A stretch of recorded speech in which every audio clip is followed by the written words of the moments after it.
Bisa, tak kisah.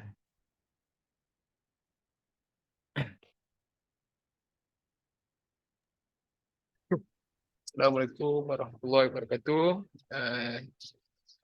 Terima kasih pada yang hadir pada malam ini. Semalam ni merupakan malam pertama kita punya usrah. Okay, untuk pengetahuan semua usrah ni akan dilakukan pada setiap minggu, hari yang sama, waktu yang sama. Dan agenda dalam program ni kita ada laluan ilmu lah daripada wakil pelajar dan InsyaAllah kalau berterusan kita mungkin akan ajak invite agensi-agensi luar. Kita mulakan pada hari ini dengan lima kitab Al-Fatihah.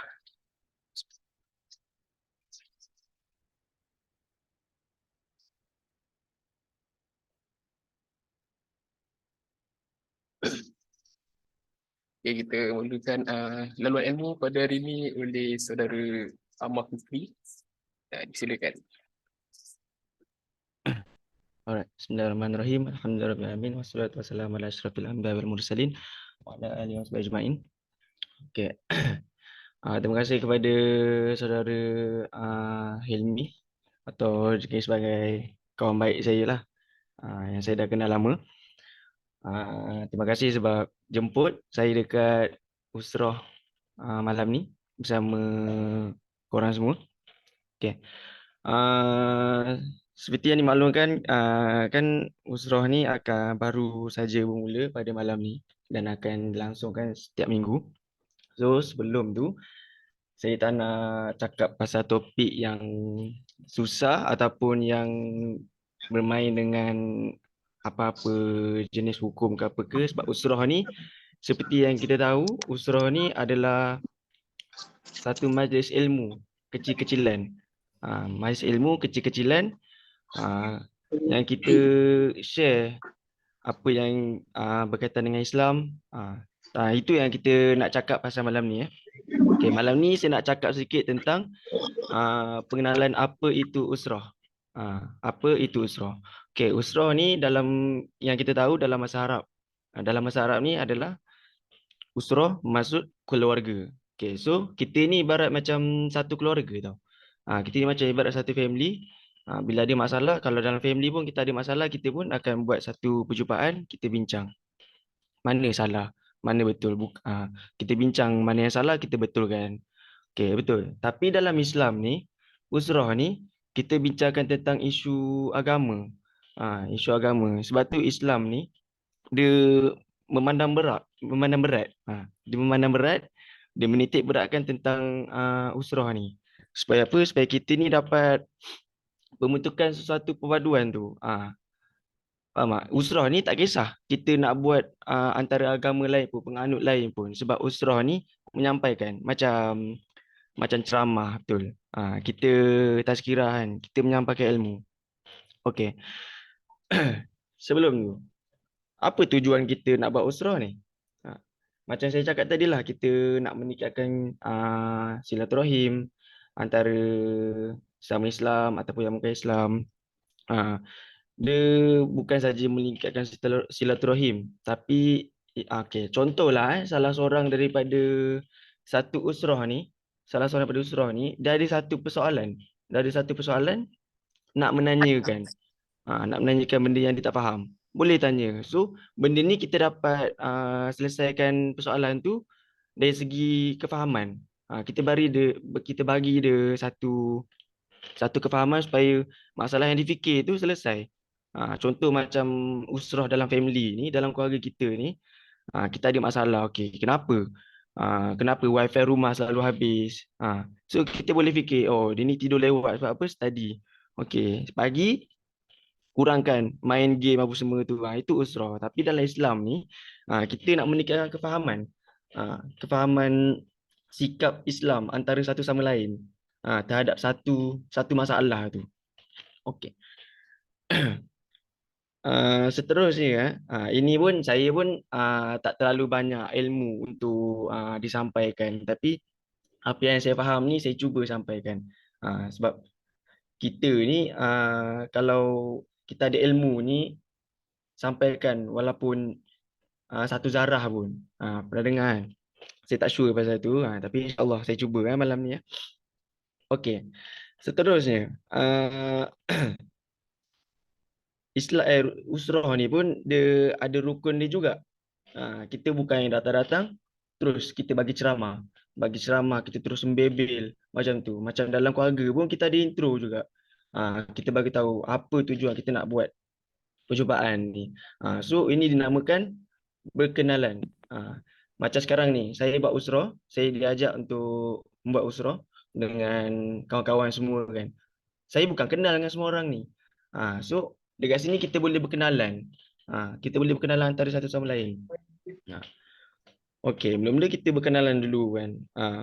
Sebab seperti yang kita tahu kan, dalam Quran pun Allah dah sebut dalam surah Al-Hujurat ayat ke-10.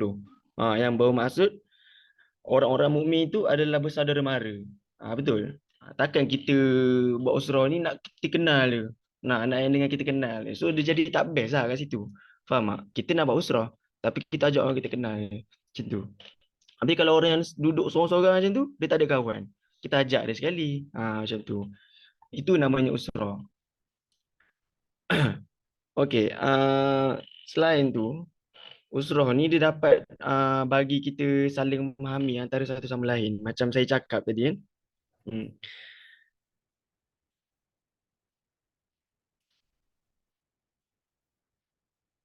Okey, itu kita cakap pasal tujuan kita buat usrah ni kan. Tujuan kita buat usrah. Okey, sekarang ni apa isi kandungan yang kita nak sampaikan dalam usrah ni? Macam saya sekarang ni kan. Macam saya sekarang ni saya tak membawa topik apa-apa pun. Juga ada satu topik. Tapi ini kan malam pertama kan. Ini kan malam pertama kita buat perjumpaan untuk usrah ni. So kita ada kandungan tersendiri. Contohnya, contoh next usrah ni kita bentangkan pasal apa-apa yang kesulitan. Membicarakan apa yang kesulitan. So, seperti yang kita tahu ni, setiap anggota ni, kita tahu kita ada masalah, betul tak? Kita ada masalah. Bila ada masalah, kita luahkan sama-sama. Faham tak? Macam itulah maksudnya. Itu tujuannya, itu sebabnya Islam ni dia memandang tinggi terhadap usrah ni. Sebab kita tahu kan usrah ni satu keluarga, satu kelompok. Satu kelompok keluarga. Saya dah cakap tadi, tak nak ulang lagi lah. Okey. Rasulullah sallallahu alaihi wasallam pernah bersabda, kan? Orang mukmin itu cermin bagi saudaranya. Betul tak? Macam saya ni mencerminkan kepada orang lain. Buruklah saya, buruklah dia. Mungkin macam tu, tapi tak boleh juga macam tu. Okey. So, seterusnya Allahumma kita nak bagi usrah ni pun kita tak boleh saja menyampaikan sesuatu ilmu tu tanpa apa yang kita tahu tau. Apa yang kita tahu. Macam malam ni kan kita buat santai-santai, betul tak? Kita buat santai. Kita cakap definisi tentang usrah. Okay. Betul ni? Okay. So, lepas ni kalau kita nak buat usrah, kan, mesti akan ada seorang yang lead. Itu dinamakan sebagai nakib. Itu dinamakan sebagai nakib. Dia akan conduct, dia akan bagi satu tajuk. Tapi bila dia dah bagi penyampaian ilmu tu, mestilah apa yang dia cakap tu ada sokongan. Mungkin daripada contoh nak bincang pasal pasal solat ke kan. Bila nak berhujah pasal solat ni, bukan senang nak berhujah pasal solat ni. Sebab saya sendiri pengalaman saya nak berhujah pasal solat ni. Saya pernah berbual dengan kawan saya tentang solat ni. Tentang solat. Kita tahu kan solat tu tiang agama kita kan. Tiang tu benda paling wajib kita kena buat. Tapi beberapa orang yang memikirkan kenapa kita kena solat. Kita sebagai orang Islam senang kan jawab. Kita kena solat ni sebab benda ni wajib. Betul. Benda ni dah tertulis dalam Al-Quran. Rukun Islam kita. Betul. Tapi beberapa orang dia fikir, kenapa orang Kristian yang tak perlu solat, tapi dia buat banyak kebaikan. Tak ke sama tu ibarat pahala yang dia buat tu sama dengan pahala solat yang dia buat tu. Okey, ini kita tak nak bincangkan sebab saya pun tak ada banyak dalil ataupun dalil-dalil yang boleh bahaskan. Sebab benda ni seperti yang kita tahu, kita sebagai orang Islam ni kita tahu benda tu wajib. Jadi bila benda tu wajib, kita tunaikan je. Faham? Macam tu. Itu contohnya lah. Itu contoh perbincangan dalam usrah. Okey. Tempat tu kita tak kisah mana-mana. Tempat usrah. Kita nak buat usrah ni pun kena ada tempat juga tau. Tempat usrah kita tak kisah mana-mana. Sekarang ni, malam ni kita buat secara online. Tak jadi masalah. Betul. Tak semestinya usrah ni kena jumpa depan-depan. Betul. Sama macam kita nak belajar. Itu ada namanya belajar secara hybrid, secara online, secara face to face. So, dia tak kisah mana-mana. Yang penting niat kita tu nak memberi usrah dan kita serta usrah tu pun dah kira mendapat pahala kalau niat tu kerana Allah. Okey. Alhamdulillah makin ramai yang masuk. Okey, ini saya nak cakapkan lagi adab-adab dalam usrah. Adab-adab dalam usrah. Macam saya cakap tadi, masuk usrah ni ataupun kita nak bagi usrah ni niat kerana Allah. So itulah benda paling penting adab dalam usrah ni. Sebenarnya benda ni pun bukanlah untuk usrah je, tapi niat ni pun untuk semua benda, betul. Dalam hadis pun cakap innamal a'malu binniat. Semua benda yang kita buat ni atas niat kita kan. Kalau niat kita untuk ni, maka inilah jawab dia, betul. Okay, so kita nak ajuan nusrah ni pun kita kena tengok niat kita. Kita kena betulkan niat kita kerana Allah. Bukannya sebab kita jual nusrah ni depan orang lain untuk nampakkan kita ni baik. Tak macam tu, jangan. Kita tukar balik niat kita. Kalau tak terpesong kita nanti. Okay, Alhamdulillah. Okay, seterusnya.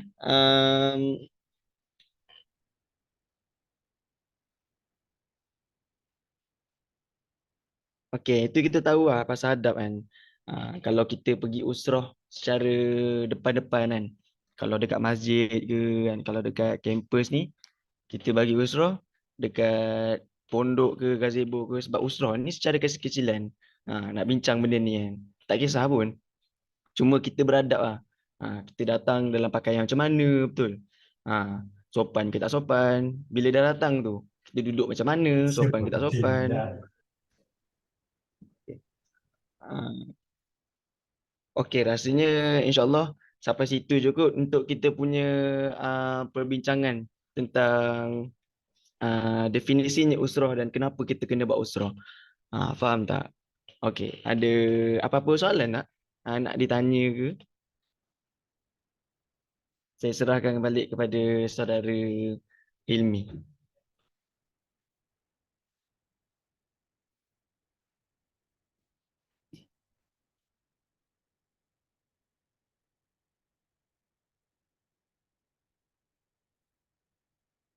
Okey, ada soalan ke para hadirin? Okay, kalau tiada kita berhentikan majlis kita. Kita tangguh, maafkan saya, kita tangguhkan usrah kita pada malam ni. Mungkin hari pertama ni mungkin dia tak lama sebab untuk pengenalan. So insyaAllah pada malam-malam yang akan datang kita akan tambah baik dan memperbaikilah. Okay, insyaAllah. So saya tutup majlis ni dengan tasbih kifarah dan surah Wal-As.